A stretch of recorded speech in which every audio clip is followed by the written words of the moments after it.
इन्हों के पर शर बूंडे शुंडे कतरे ने तो दोबारा हूँ कट्टे कढ़ते हैं बाहर।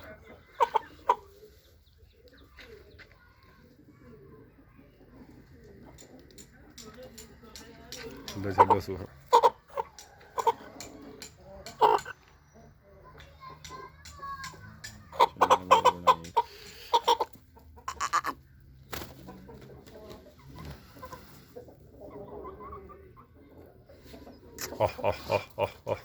बंद कर दे।